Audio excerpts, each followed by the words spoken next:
Hey, welcome back, YouTube. Okay, so I'm already out here in the garage. It's roughly, I don't know, 12 o'clock, maybe 12:30, and I am starting the birds, working on the birds on the Harley.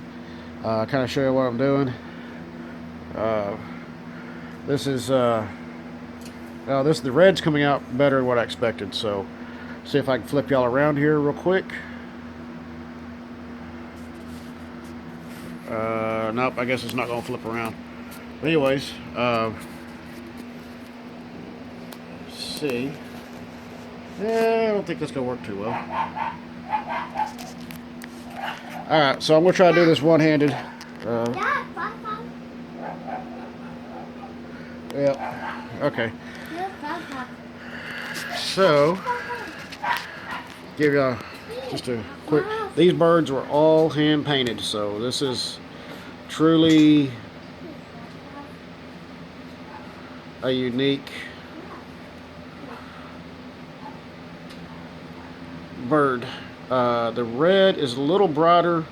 Some of the colors are a little brighter than I want, but overall, when you start looking at fade time, these probably were bright at one time from the photographs I've seen. So I'm thinking this is going to be just fine the way it is. Not really too sure. This is the Rust-Oleum red, the Rust-Oleum red that I picked up that I showed y'all a video of. This is the gloss sun glow red. So I think this is going to turn out pretty good. We're going to see. Give y'all these birds, like I said, were all hand painted. He put them on here in like I don't know, I think it's 76, I think he told me. And so every couple of years these birds have to be repainted, and they have always been done by hand.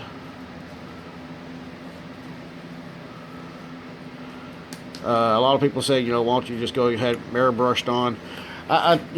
Truly, I believe that when you do something that was hand painted and then you go and have it airbrushed, it loses its originality.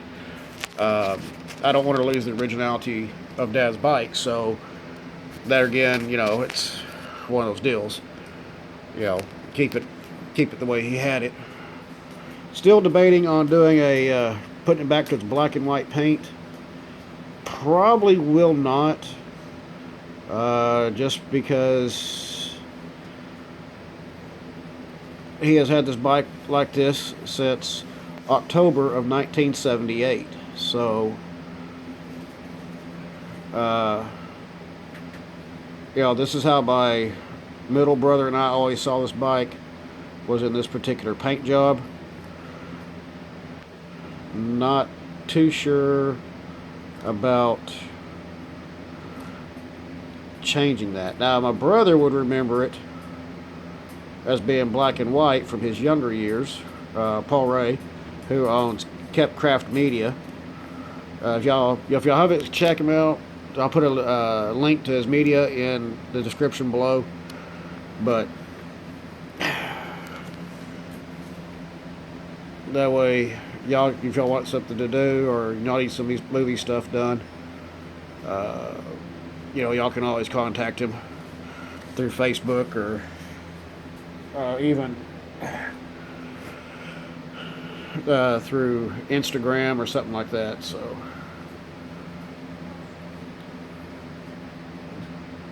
very, very talented film artist. My brother kind of really took off with that, and I'm really proud that he did.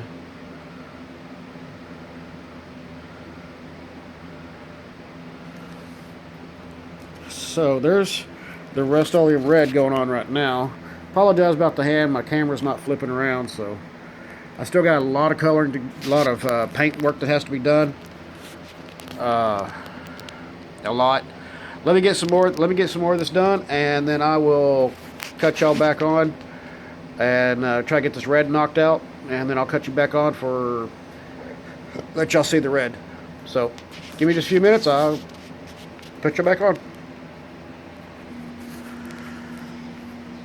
Okay, guys. Well, I'm back. I've got the red done on this bird. Sorry for the camera, but it's brightened it up a lot. I will have to do a few other areas in there to touch it up, make sure it gets really good in there, nice and bright. I got a green to do, I've got a yellow, a brown, and black, and an orange to do. So I got not just the one on the sidecar, but also have the one right up here and the one on the back of the tour pack. So there is 3 birds that have to be done, and let me tell you what, it will whoop your ass. I remember doing this years ago for my dad. And I did it with, I think it was Humbrol paint then too. I don't remember offhand. I really don't. I really do not remember. But apologize for my hand getting in the way. I can't really find a good way to hold this and be able to show y'all, because I really want to take y'all through the whole process of painting one of these birds. I remember the first time I watched my dad do it, it was 8 hours per bird. That may be the case with this because I'm using a different brand of paint. I'm using Rustoleum high performance protective enamel. I think overall, I think it's going to be a lot better than what the Humbrol was that he used on here. And yes, it was model paint that originally what he used on here. I think overall, I think the Rustoleum's going to turn out really nice. I got some dark areas which I need to touch up, but that's because of the underlaying on this. So I'm trying to get some of that taken care of. Of course, all the lines have to be crisped up. When the green goes down, the green will definitely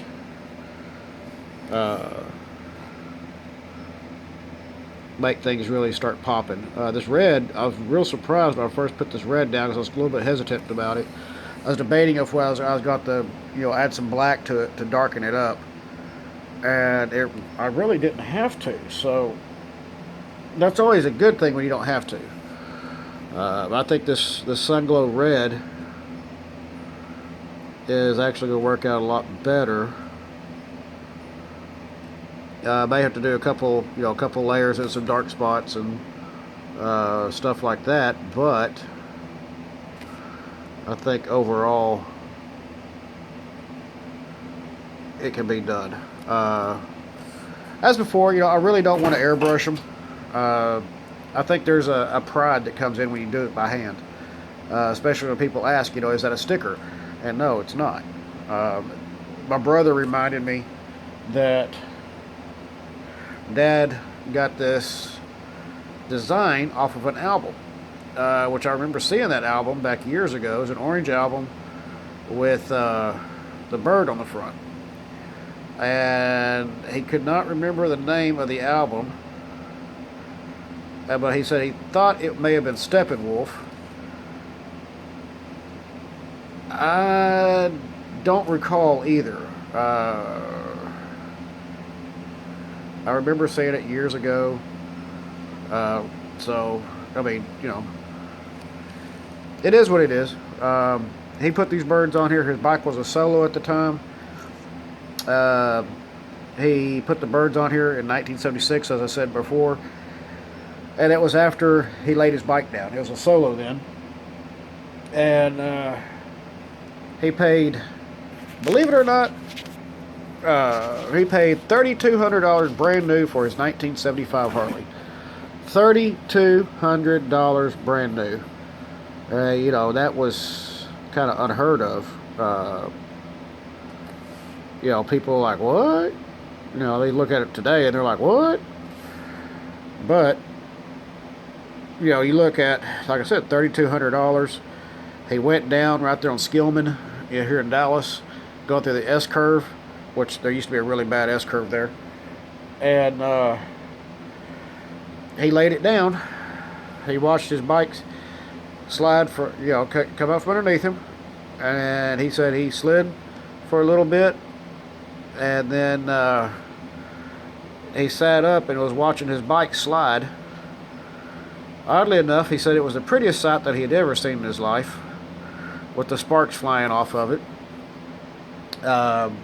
It laid on one side, lifted itself up, and went on the other side. He rode it home with one handlebar in the air and about one by his nuts. So he rode it home, took it over to Conley Harley Davidson, and they brought it back to life. The bike, like I said, $3,200 brand new, and he did $3,100 worth of damage when the bike laid down. And according to Conley and the insurance company at that time, another $100 and they would have totaled the bike out.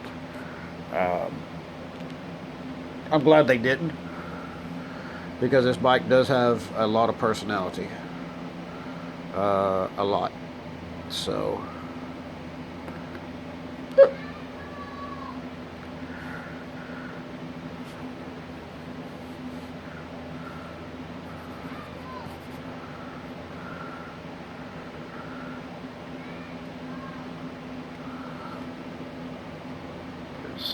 yeah, a lot of personality in this bike.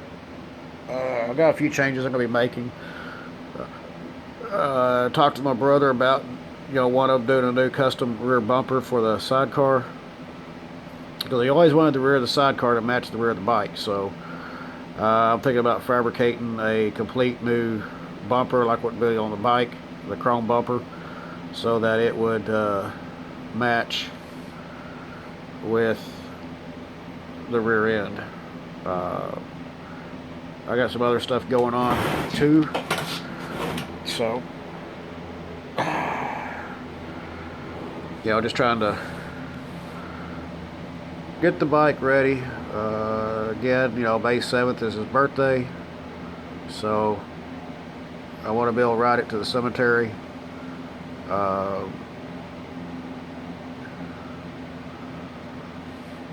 And ride it there with the boys.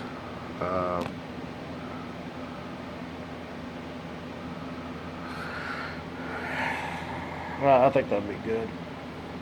But anyways, let me finish doing some touch-ups right here. I will bring y'all back here in just a few minutes. And